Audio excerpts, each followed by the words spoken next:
আসসালামু আলাইকুম। আমন্ত্রণ জানাচ্ছি আমাদের আনন্দ পাঠের একটা অনুবাদ সাহিত্যে, যার নাম 'ফিলিস্তিনের চিঠি'। 'ফিলিস্তিনের চিঠি' আ গল্পটা লিখেছেন ঘাসান কানাফানি। অনুবাদ করেছেন মানবেন্দ্র বন্দ্যোপাধ্যায়। গল্পটা ফিলিস্তিনের নাম শুনলেই এখন আমাদের চোখে ভাসে ফিলিস্তিন কি, কাকে বলে? সবাই আমরা জানি। ইসরায়েল ফিলিস্তিনের এই ভয়াবহ যুদ্ধের মধ্যে দিয়ে ফিলিস্তিন সম্পর্কে জানে না এমন কেউ হয়তো এখন আর নেই। সবাই ফিলিস্তিন সম্পর্কে জানে। সেই ফিলিস্তিনেরই এই ভয়াবহতাকে কেন্দ্র করেই এই গল্পটা। আমার মনে হয় এই গল্পটা খুবই প্রাসঙ্গিক এবং আমার মনে হয় তোমাদের জন্যও তোমাদের হৃদয়ে সেটা একটা আ স্মরণীয় কিছু একটা হয়ে থাকবে। বলছে, প্রিয় মোস্তফা, তার মানে এটা একটা চিঠি এবং সেই চিঠির উত্তর দিচ্ছে মোস্তফা, হয়তো বন্ধুর নাম। আমরা সাধারণত যারা চিঠি লিখি ব্যক্তিগত পত্রে বন্ধুকেই নাম ধরে ডাকি। আদারওয়াইজ প্রিয় বাবা, প্রিয় মা, প্রিয় শিক্ষক এভাবে বলি। হ্যাঁ? প্রিয় মোস্তফা বলেছে, ডেফিনিটলি সে তার বন্ধুই হবে কিংবা ভাই হতে পারে। কিন্তু এখানে দেখি কি বলেছে। এক্ষুনি তোর চিঠি পেলাম। তাতে তুই আমায় লিখেছিস যে তোর ওখানে থাকবার জন্য যা যা করা জরুরি ছিল সব তুই করে ফেলেছিস। তার মানে মুস্তফা হয়তো যে চিঠি লিখছে, চিঠির উত্তরটা যিনি লিখছেন তাকে হয়তো নিয়ে যাওয়ার কথা ছিল এবং ওখানে নিয়ে যাওয়ার পর যে কাজগুলো করা দরকার, হয়তো বাসা নেওয়া দরকার বা একটা জায়গায় যাওয়ার পরে কি কি লাগে, বেসিক যে নিড গুলো সেগুলো হয়তো সে ব্যবস্থা করে ফেলেছে। আমি এই খবরও পেয়েছি যে ক্যালিফোর্নিয়া বিশ্ববিদ্যালয়ে সিভিল ইঞ্জিনিয়ারিং বিভাগে আমাকে নেওয়া হয়েছে। তুই আমার জন্য যা করেছিস দোস্ত, সবকিছুর জন্য তোকে ধন্যবাদ। তার মানে মোস্তফা হচ্ছে এই চিঠি লেখকের বন্ধু এবং সে থাকে ক্যালিফোর্নিয়াতে। ক্যালিফোর্নিয়ার একটা বিশ্ববিদ্যালয় থেকে সে নিজে হয়তো পড়াশোনা করে বা কোনো কাজ করে। এখন যিনি চিঠি লিখছেন, যিনি চিঠির উত্তর লিখছেন, তাকেও সেখানে নেওয়ার চেষ্টা করেছে। আচ্ছা, তবে এটা নিশ্চয়ই তোর কাছে একটু অদ্ভুত ঠেকবে যখন আমি এই খবরটা দেব। না দোস্ত, আমি আমার মত পাল্টেছি। আমি তোকে অনুসরণ করে সেই দেশে যাব না যে দেশ শ্যামল, সজল আর সুশ্রী সুন্দর সব মুখে ভরা। যেমন তুই লিখেছিস। আমাদের কাছে সবসময় আমাদের উন্নত দেশগুলো সবসময় চকচকে লাগে। বিশেষ করে যারা বাইরে থাকে তাদের ছবিগুলো খুব সুন্দর লাগে। Instagram এ কিংবা Facebook এ তাদের ছবিগুলো যখন দেওয়া হয়, তখন মনে হয়, আহা! আমিও যদি যেতে পারতাম। আমিও যদি এরকম ছবি তুলতে পারতাম। তাই না? তো সবাই চায় হয়তো উন্নত দেশে গিয়ে একটু উন্নত জীবনযাপন করতে। এই উন্নত জীবনযাপনের কথাই বলছে যে শ্যামল, সজল আর সুশ্রী সুন্দর সব মুখে ভরা। যেমন তুই লিখেছিস। তাই না? আমাদের যেসব দেশ অনুন্নত বা গরিব যে দেশগুলো, সেগুলোর প্রাকৃতিক সৌন্দর্য হয়তো থাকবে। কিন্তু সেগুলো প্রাকৃতিক সৌন্দর্য রক্ষণাবেক্ষণ হয় না বলে সেগুলো আর সুন্দর লাগে না। কিংবা দেশের যে দারিদ্র্যের মধ্য দিয়ে সেই সৌন্দর্যগুলো আর চোখে ধরা পড়ে না। অপরদিকে বাইরের দেশের উন্নত দেশগুলোর সেই সৌন্দর্যগুলো আরো বেশি বড়, বড় হয়ে চোখে ধরা পড়ে। যাই হোক, যেমন তুই লিখেছিস, "নাহ, আমি এখানেই থাকবো। কোনদিন এদেশ ছেড়ে যাব না।" তার মানে তার চিঠি যে লিখছে তার যাওয়ার কথা ছিল মোস্তফার সাথে ক্যালিফোর্নিয়ার। কিন্তু এখন সে ডিসাইড করেছে যে সে এখন আর যাবে না। সে এখানেই থাকবে। মানে তার নিজ দেশে থাকবে। তার নিজ দেশ হচ্ছে ফিলিস্তিন। আর ফিলিস্তিনে যারা আছে তাদের দেশের বাইরে যাওয়াটা টেনডেন্সি সবচেয়ে বেশি, কারণ তাদের দেশে কোনো শান্তি নাই। যুদ্ধ বিগ্রহ হয়ে যাচ্ছে, জীবনের কোনো নিরাপত্তা নাই। সেজন্য হয়তো যে যেভাবে পারছে দেশ থেকে চলে যাচ্ছে। তো এখন চিঠি লেখকও একদিন চেয়েছিল, কিন্তু এখন আর সে চাচ্ছে না। কেন চাচ্ছে না সেটাই আমরা দেখব। আমি কিন্তু সত্যি বড্ড অস্বস্তিতে আছি, মুস্তফা। আমাদের জীবন আর কখনোই এক খাতে বয়ে যাবে না। অস্বস্তির কারণ আমি যেন শুনতে পাচ্ছি তুই আমায় মনে করিয়ে দিচ্ছিস, "কি রে? আমরা না কথা দিয়েছিলাম সবসময় একসঙ্গে থাকবো? যেমন আমরা চিরকাল একসঙ্গে বলে উঠতাম, আমরা বড়লোক হবই। আমাদের অনেক টাকা হবে।" কিন্তু দোস্ত কিছুই আর আমার করার নেই। মানে হয়তো খুব কাছের বন্ধু একসাথে বড় হয়েছে।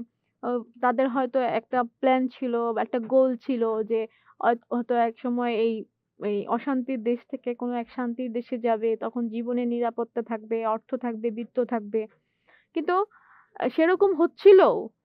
প্ল্যান অনুযায়ী যা করা দরকার সেরকম হচ্ছিল। কিন্তু এখন যিনি চিঠি লিখছেন, তিনি বলছেন যে এখন আমার আর কিছুই করার নেই। কারণ সে সিদ্ধান্ত পাল্টে ফেলেছে। আচ্ছা। হ্যাঁ, আমার এখনো সেদিনটা মনে পড়ে যেদিন কায়রোর বিমানবন্দরে দাঁড়িয়ে আমি তোর হাত চেপে ধরেছিলাম। কায়রো হচ্ছে মিশরে। মিশরের মিশরের একটা বন্দরে দাঁড়িয়ে তখন তখন বলছিল, "দোস্ত তোর সাথে যাবো।" মানে তখন হয়তো বন্ধুকে যেতে দেয়নি। মুস্তাফাকে হয়তো বলছিল যে, "তোকে ছাড়া কিভাবে থাকবো?" এরকম একটা কথা হয়তো তখন বলেছিল। তখন মুস্তাফা বলেছিল, "তুই বলছিলি উড়োজাহাজ ছাড়বার আগে আরো ১৫ মিনিট সময় আছে হাতে। অমনভাবে হাঁ করে আকাশে তাকিয়ে থাকিস না। শোন, পরের বছর তুই কুয়েত থাকবি। মাইনে যা পাবি তা থেকে যথেষ্ট টাকা বাঁচাতে পারবি। ফিলিস্তিনের মাটি থেকে শেকড় উপড়াতে তাই যথেষ্ট।" এটা কেন বলল?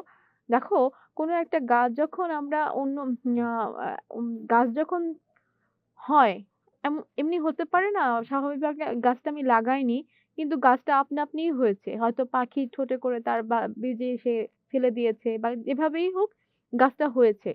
হওয়ার পরে এখানে গাছটা হলে সেটা বড় হতে পারবে না। তখন সেই গাছটাকে আমরা শিকড় সহ তুলে অন্য জমিতে বা অন্য বাগানে হয়তো কিংবা হয়তো টবে সেটা আমরা লাগাই। তো এটাই বলছে যে ফিলিস্তিনের মাটি থেকে শেকড় উপড়াতে তাই যথেষ্ট। মানে যেহেতু সে ফিলিস্তিনের বাসিন্দা তাহলে তার শেকড়টাও ওখানে মা-বাবা, ভাই-বোন, পরিবার সেগুলো হচ্ছে শিকড়। এই শেকড় উপড়াতে তাই যথেষ্ট। যে টাকাগুলো পাবে এই টাকার মায়াই সে আসলে এই যে পরিবারের মায়া সেটা সে কাটাতে পারবে। এটাই বুঝিয়েছে। তারপর ক্যালিফোর্নিয়া গিয়ে নতুন করে শেকড় পুঁতবি। আমরা একসঙ্গে সব শুরু করেছি আর একসঙ্গে চালিয়েই যেতে হবে আমাদের। বন্ধুটা তখন যখন কায়রোর বিমানবন্দরে বিদায় দিচ্ছিল তখন বন্ধুরা এভাবে সান্ত্বনা দিয়েছিল। সেই মুহূর্তে আমি তোর ঠোঁটের দ্রুত নড়াচড়া দেখছিলাম মোস্তফা। তোর কথা বলবার ধরনটাই ছিল ওরকম। দাড়ি, কমা বাদ দিয়ে হড়বড় করে তোরে বলে চলা। কিছু মানুষ আছে না যে অন্যের কথা শুনতে চায় না। বলেই যায়, বলে যায়। হয়তো এভাবেই বলছিল মোস্তফা।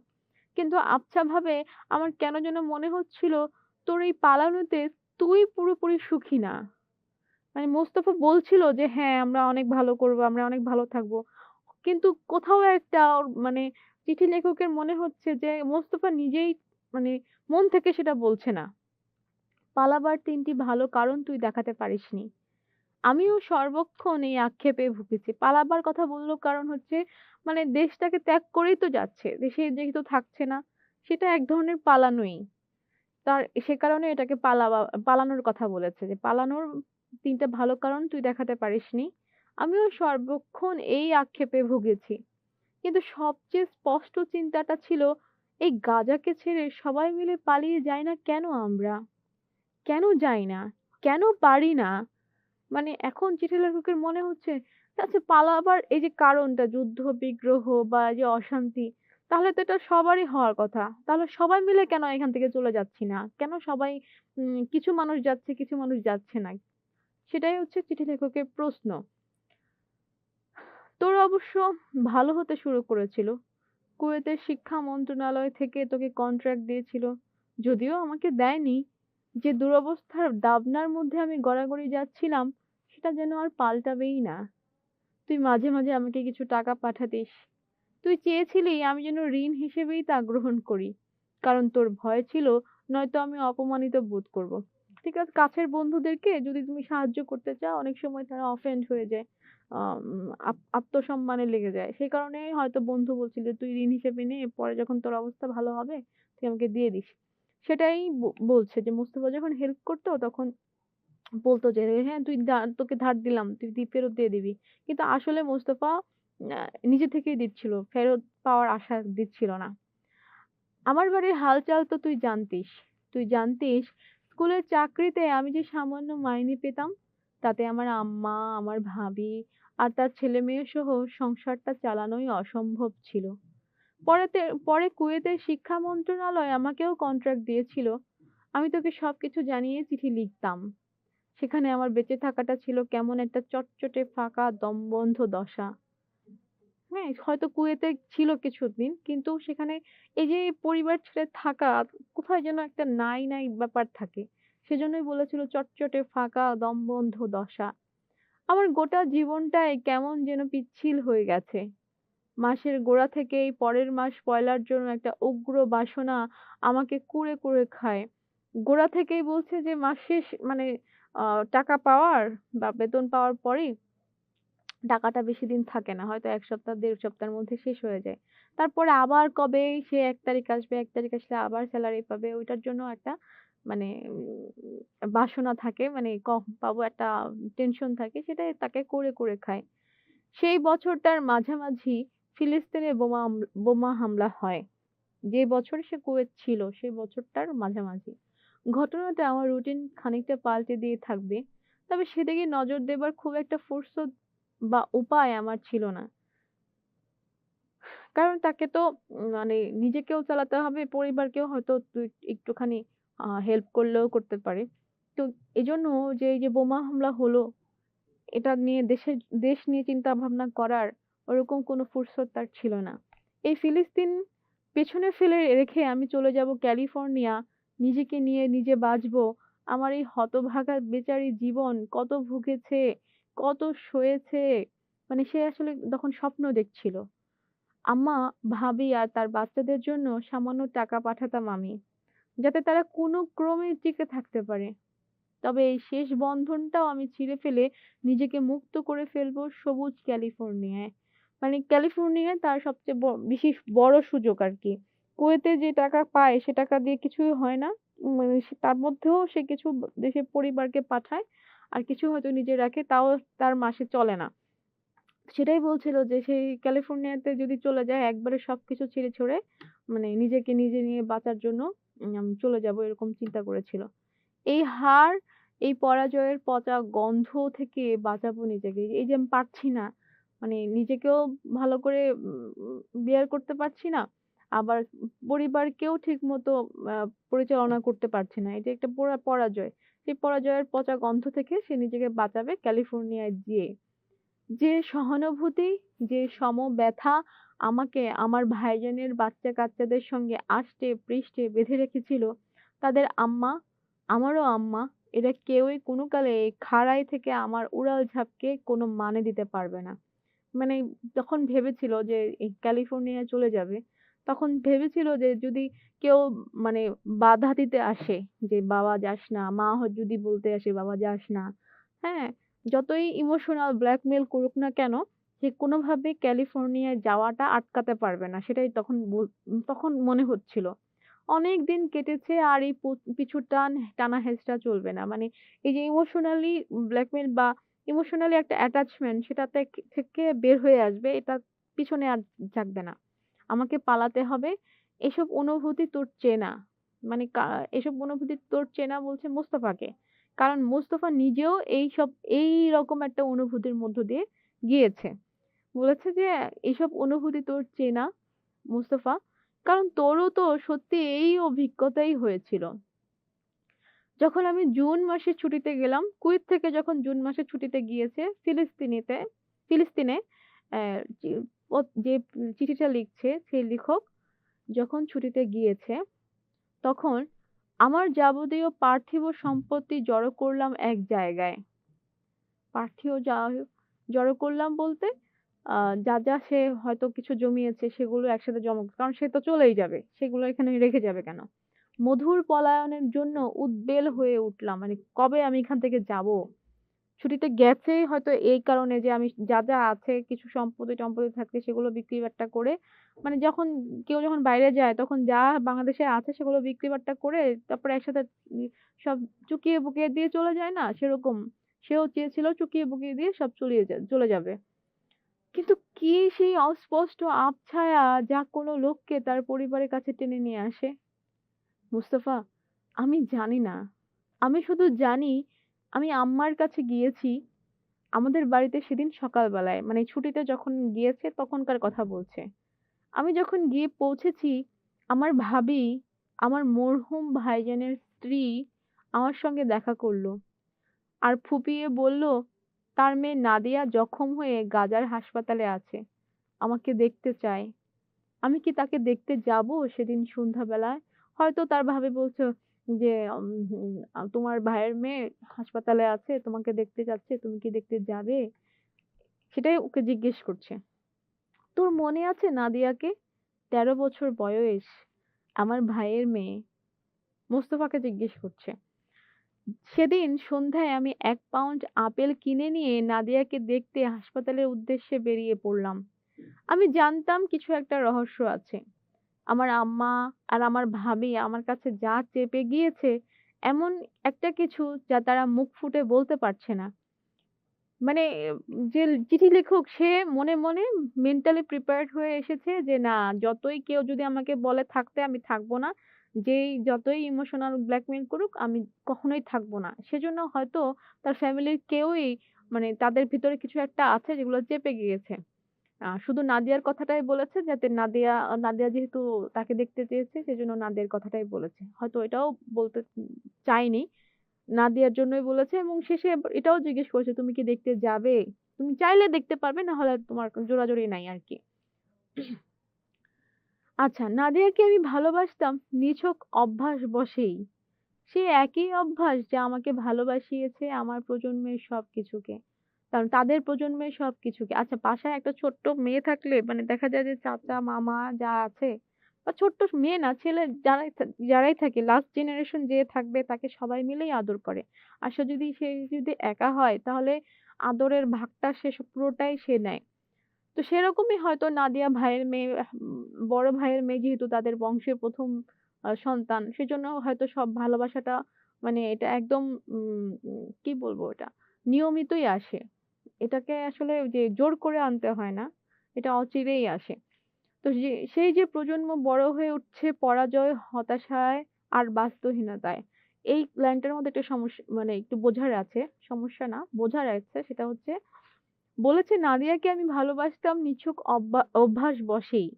সেই একই অভ্যাস যা আমাকে ভালোবাসিয়েছে তাদের প্রজন্মের সবকিছুকে। নাদিয়ার প্রজন্ম এবং নাদিয়ার চাচার প্রজন্ম নিশ্চয়ই এক হবে না। তারা দুজন আলাদা যুগের মানুষ। তো সেই নাদিয়ার যুগের মানুষকে নাদিয়ার চাচা ভালোবাসে। কেন ভালোবাসে? সেই যে প্রজন্ম বড় হয়ে উঠছে পরাজয়, হতাশায় আর বাস্তবহীনতায়। নাদিয়ার চাচা হয়তো ভালো দিনও দেখেছে, খারাপ দিনও দেখেছে। কিন্তু নাদিয়ার যে প্রজন্ম তারা শুধু খারাপটাই দেখে যাচ্ছে। মানে ওরা জন্মানোর পরেই শুধু ধ্বংস, যুদ্ধ এগুলোই দেখে আসছে। সেজন্য বলেছে সেই যে প্রজন্ম বড় হয়ে উঠেছে পরাজয়, হতাশায় আর বাস্তবহীনতায়। কি ঘটেছিল সেই মুহূর্তে? আমি জানি না মোস্তফা। খুব শান্তভাবেই আমি ঢুকেছিলাম ধবধবে সাদা ঘরটায়। নাদিয়া শুয়ে আছে তার বিছানায় এক মস্ত বালিশে পিঠ দিয়ে। যার উপর তার চুল কালো এক ঘন পশলার মতো ছড়িয়ে আছে। তার ডাগর চোখ দুটোয় কিরকম একটা ছমছমে গভীর স্তব্ধতা। তার কালো চোখের তারায় টলমল করছে পানি। তার মুখখানি শান্ত, নিশ্চল। এখনো বড্ড ছেলেমানুষ আছে নাদিয়া। কিন্তু তাকে দেখাচ্ছে কোনো বাচ্চার চেয়েও বেশি, আরো বেশি।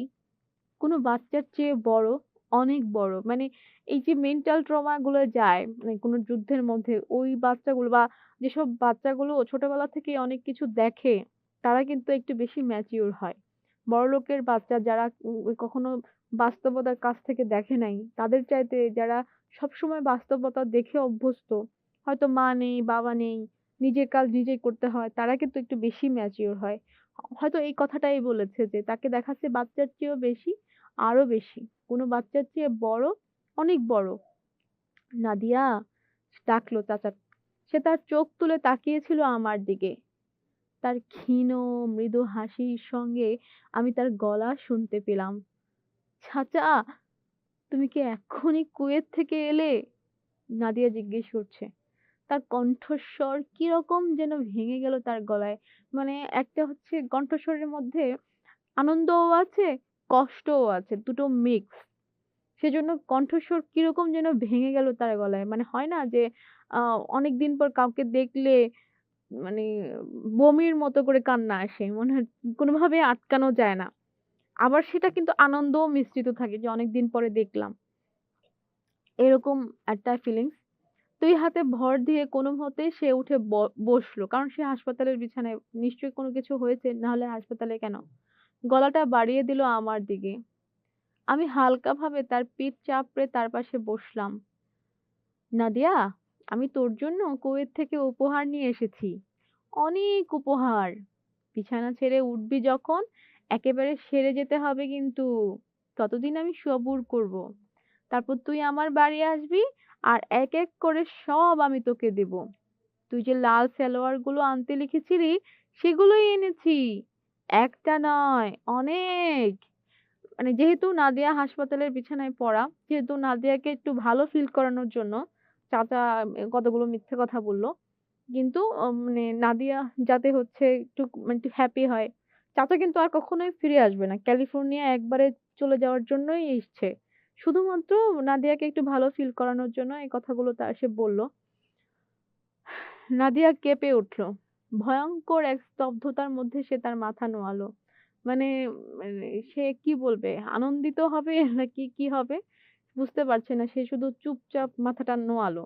আমি টের পেলাম তার চোখের জল আমার হাতের পিঠ ভিজিয়ে দিচ্ছে। কিছু বল নাদিয়া, লাল সালোয়ার গুলো তোর চাই না? চাচা হয়তো ভাবছে এটা মানে ও হয়তো কোনো জ্বর ঠান্ডা কাশি এজন্য হয়তো নরমাল কোনো কারণে হাসপাতালে ভর্তি। কারণ তার কাছে তার মা এবং ভাবি কিছুই বলে নাই। সে তার ডাগর চোখগুলো নাদিয়া তার ডাগর চোখ দুটি তুলে আমার দিকে তাকালো। কিছু একটা বলতে গিয়ে হঠাৎ থতমত খেয়ে থেমে গেল। মানে এই যে কোশ্চেনে লাল সালোয়ার গুলো তোর চাই না, এই কোশ্চেনের আনসার সে মুখে দিতে পারলো না।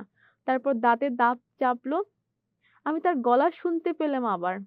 অনেক দূর থেকে ভেসে আসছে। মানে ভিতর থেকে কান্না আসছে, কান্নাটাও আটকানোর একটা চেষ্টা চলছে। তখন অনেক দূর থেকে ভেসে আসছে চাচা। সে তার হাত বাড়িয়ে দিল। আঙ্গুল তুলে ধরলো গায়ে সাদা চাদর। ওই যে হাসপাতালের বিছানায় একে তো চাদর দিয়ে মানে কাঁথার মতো করে চাদর দেওয়া ছিল উপরে। তখন চাদরটা সরানোর পরে দেখলো যে আঙ্গুল তুলে দেখালো তার পা উরুর কাছ থেকে কেটে বাদ দেওয়া হয়েছে। এখন আর লাল সালোয়ার দিয়ে আর কি করবে? সেজন্য মানে তার কষ্টে মুখে মুখ মুখ দিয়ে বলতে পারলো না। সে দেখিয়ে দিল যে তার পা গুলো আর নেই। দোস্ত মুস্তফা, আমি কোনোদিন নাদিয়ার পা দুটো ভুলবো না।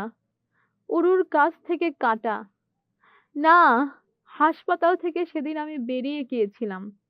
হাতের মধ্যে মুঠো করা ২টি পাউন্ড নাদিয়াকে দেবো বলে এনেছিলাম। হয় না কোনো আত্মীয়স্বজন বাসায় আসলে বাসায় যাদের ছোট তাদেরকে একটু টাকা পয়সা দিয়ে যায়। এরকম ২টো পাউন্ড নাদিয়াকে দেবো বলে এনেছিলাম।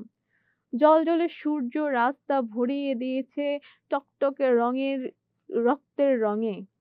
এই ফিলিস্তিনে সবকিছু দপদপ করছে বিষাদে, মনস্তাপে, যা শুধুই কোনো রোদনের মধ্যে আবদ্ধ নয়।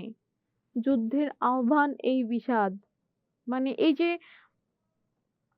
কেউ যদি বলে যে না আমি যুদ্ধ করব না, আমি এখান থেকে পালিয়ে যাব, তাহলে আমার যুদ্ধ করতে হবে না। কিন্তু এই যে কথাগুলো যে আমার ভাইয়ের মেয়ের পা দুটো কেটে ফেলেছে, হ্যাঁ? বা ওদের কারণে আ উম আমার নিজের সন্তানের ক্ষতি হয়েছে, আমার বাবার ক্ষতি হয়েছে, আমার ভাইয়ের ক্ষতি হয়েছে। এই তাগিদ থেকেই আসলে পরে যুদ্ধে নামা হয়।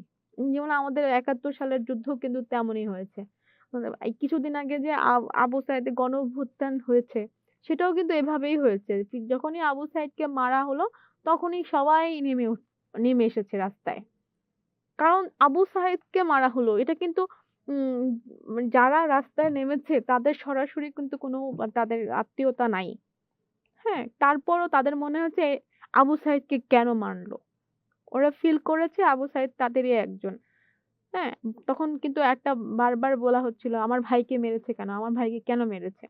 অথচ আবু সাঈদ কিন্তু সরাসরি তাদের ভাই না। কিন্তু এই যে ফিল করাটা, সেটাই কিন্তু গণ অভ্যুত্থান বলি, যুদ্ধেও বলি, যেকোনো কিছুই করি এই তাগিদটাই দেয়। এটাই বলেছে যে এই ফিলিস্তিনে সবকিছু দপদপ করছে বিষাদে, মনস্তাপে, যা শুধুই কোনো রোদনের মধ্যে আবদ্ধ নয়।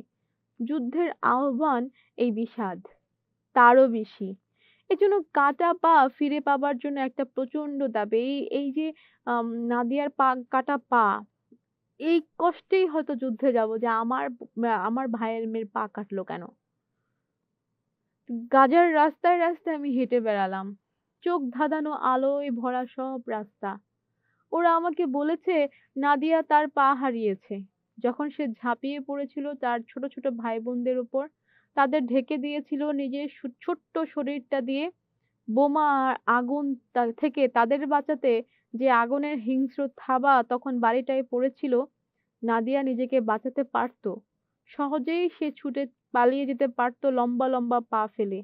রক্ষা করতে পারত তার পা। কিন্তু সে তা করেনি। কেন? দেখো, চাচার জেনারেশন পালিয়ে যেতে চাচ্ছে। অথচ নিজের ভাইয়ের মেয়ে যে ছোট জেনারেশন যারা পরে আসছে তারা কিন্তু পালিয়ে যাচ্ছে না। তারা কিন্তু তাদের অন্যকে বাঁচাতে নিজের পা হারাচ্ছে, নিজের হাত হারাচ্ছে, জীবন হারাচ্ছে। তখনই হচ্ছে এই পত্রলেখক যিনি চিঠিটা লিখছেন তিনি বলছেন, "না মোস্তফা, দোস্ত আমার, আমি ক্যালিফোর্নিয়া যাব না। আর তাতে আমার কোনো খেদ নেই।" খেদ মানে আক্ষেপ নেই। ছেলেবেলায় একসঙ্গে আমরা যা শুরু করেছিলাম তাও আমরা শেষ করব না। সেই আবছা মতো অনুভূতি যা তুই গাজা ছেড়ে যাবার সময় অনুভব করেছিলি, সেই ছোট্ট বোধটাকে বিশাল হয়ে গড়ে উঠতে দিতে হবে তোর ভিতর। ছড়িয়ে পড়তে দিতে হবে তোকে। ছড়িয়ে পড়তে দিতে হবে তাকে। নিজেকে ফিরে পাবার জন্য হাতড়াতে হবে তোকে। তন্ন তন্ন করে তোকে নিজেকে খুঁজতে হবে পরাজয়ের এই ধ্বংসস্তূপে। কারণ মোস্তফা যখন যাচ্ছিল তখনও পত্রলেখকের মনে হয়েছিল মোস্তফা হয়তো মন থেকে যাচ্ছে না। স্বাভাবিক, কার নিজের দেশ ছেড়ে যেতে ইচ্ছে করবে? নিজের দেশের প্রতি বা নিজের পরিবারের প্রতি একটা মায়া সবারই থাকে। যতই আমরা বাইরের কান্ট্রিতে যাই তখন ততই মনে হবে যে বাইরের কান্ট্রিতে যাওয়ার পরে আমরা ভাত খুঁজি। ব্যাপারটা হচ্ছে তাই। যতই আমরা যাই, বাঙালির কথা বলছি। আমরা হয়তো বিদেশে যাচ্ছি, আমেরিকা যাচ্ছি, লন্ডন যাচ্ছি, কিন্তু ওখানে গিয়ে আবার ভাত খুঁজছি। ওদের সাথে কিন্তু আমরা পুরোপুরি অ্যাডজাস্ট হতে পারছি না। কারণ আমাদের স্বকীয়তাটা তো আমরা চেঞ্জ করতে পারব না। আমাদের আমিকে তো আমরা চেঞ্জ করতে পারবো না। ব্যাপারটা তাই। সেজন্যই পত্রলেখক মোস্তফাকে বলছে যে, তোর ভেতরে যেটা আছে যে তোর ভেতরের যে নিজের যে ব্যাপারটা আছে, নিজস্বতা সেটা খুঁজতে হবে পরাজয়ের এই ধ্বংসস্তূপে। আমি তোর কাছে যাব না মোস্তফা। বরং তুই, তুই আমাদের কাছে ফিরে আয়। ফিরে আয় মুস্তফা। নাদিয়ার কাটা পা দুটি থেকে শিখতে, ফিরে আয় জানতে কাকে বলে জীবন, অস্তিত্বের মূল্য কি আর কতটা। ফিরে আয় মুস্তফা, দোস্ত আমার, ফিরে আয়। আমরা সবাই তোর জন্য অধীর অপেক্ষা করছি। এই হচ্ছে গল্প। এটা বলতে গেলে একটা চিঠি। চিঠিটাকে অনুবাদ করেছেন। আমরা একটু পাঠ পরিচিতিটা পড়ি। আমাদের যদি কোনো কোয়েশ্চেন আসে এখান থেকে পাঠ পরিচিতিটা লিখে দিলেই হবে। এখানে যদি আসে উম এই আম অনুবাদমূলক গল্পের মূল ভাবটাই আসবে। এছাড়া অন্য কোনো কোয়েশ্চেন আসার মতো নাই। আর কিছু আ শব্দার্থ টিকা আছে সেখান থেকে অবজেক্টিভ আসতে পারে এবং আ অনুবাদক পরিচিতি, লেখক পরিচিতি এই ২ টা থেকে অবজেক্টিভ আসতে পারে। সুতরাং যারা পড়বে তারা ওভাবেই পড়লেই হবে। তবে আমার মনে হয় তোমরা বুঝতে পেরেছো মূল ভাবটা। তারপরে আমি আবার বলছি, এটি পত্রের ভাষায় রচিত একটি অনুবাদমূলক গল্প। এতে ইসরায়েলের আক্রমণের বিপর্যস্ত ফিলিস্তিনের মর্মান্তিক চিত্র প্রকাশিত হয়েছে। বন্ধু মুস্তফাকে সম্বোধন করে লেখা এই চিঠিতে দেখা যায় যুদ্ধ বিধ্বস্ত ফিলিস্তিন ছেড়ে সুন্দর ও সুখী জীবনের প্রত্যাশায় মুস্তফা প্রথমে কুয়েত ও পরে ক্যালিফোর্নিয়া চলে যায়। চিঠির লেখককেও ক্যালিফোর্নিয়া বিশ্ববিদ্যালয়ে যাওয়ার ব্যবস্থা গ্রহণ করে আমন্ত্রণ জানায় মুস্তফা। অনেক দ্বিধা দ্বন্দ্বের পর বিপন্ন ফিলিস্তিন ছেড়ে যাওয়ার সিদ্ধান্ত নেন পত্রলেখক। কিন্তু করুণ এক অভিজ্ঞতা তাকে আমূল বদলে দেয়। সে ফিলিস্তিন ছাড়ার পূর্বে নিজের মা ভাবির সঙ্গে দেখা করতে এসে জানতে পারে তার নিহত ভাইয়ের মেয়ে নাদিয়া বোমার আক্রমণে আহত হয়ে হাসপাতালে চিকিৎসাধীন। লেখক তাকে দেখতে চায়, নাদিয়ার মনকে প্রফুল্ল করার জন্য বলে তার চাওয়া অনেকগুলো লাল সালোয়ার সে নিয়ে এসেছে। সুস্থ হয়ে ঘরে ফিরলেই নাদিয়া সেগুলো দেখতে পাবে। এ কথা শুনে নাদিয়ার চোখ ভিজে যায়। সাদা চাদর তুলে দেখায় তার ২ পা কেটে ফেলা হয়েছে। ওই দৃশ্য লেখকের মনকে সম্পূর্ণ বদলে দেয়। সে সিদ্ধান্ত নেয় ফিলিস্তিন ছেড়ে সে কোথাও যাবে না। বন্ধুকেও আহ্বান করে দেশে ফিরে আসার। এই পুরো পাঠ্যসূচি বা মূল ভাবটাই যদি কারো জানা থাকে, তাহলে যদি এই গল্প থেকে কোনো কোয়েশ্চেন আসে, একটাই কোয়েশ্চেন আসতে পারবে, মূল ভাব লিখো বা মূল বক্তব্যটা কি? সেটা যে কেউ দিতে পারবে। এছাড়া লেখক পরিচিতি আছে ঘাসান কানাফানি, প্রখ্যাত ফিলিস্তিনি কথা সাহিত্যিক। তার জন্ম ১৯৩৬ খ্রিস্টাব্দে আক্রায়। ঘাসান আচ্ছা, লেখাপড়া শেষ করে তিনি প্রথমে সিরিয়ার রাজধানী এবং পরে কুয়েতে শিক্ষকতা ও সাংবাদিকতার কাজে যোগ দেন। এখানে ইম্পোর্টেন্ট হচ্ছে কত সালে জন্ম এবং উনি কি? উনি কিন্তু কথা সাহিত্যিক, ফিলিস্তিনি কথা সাহিত্যিক। ১৯৬৯ খ্রিস্টাব্দে তার প্রকাশনায় প্রকাশিত হয় আল হাদাফ নামের সাপ্তাহিক পত্র, যা ছিল Popular Front for the Liberation of প্যালেস্টাইনের মুখপত্র। তিনি উপন্যাস ছাড়াও লিখেছেন ছোট গল্প, নাটক, প্রবন্ধ।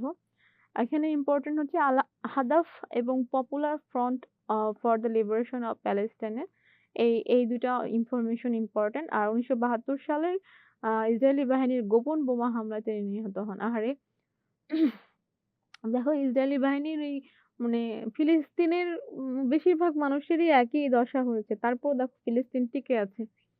এটা আসলে মিরাকেল আমি বলব। যেইভাবে ইসরায়েল তাদেরকে মানে বিপর্যস্ত করছে, তাদের টিকে থাকাটা আসলে মিরাকেল।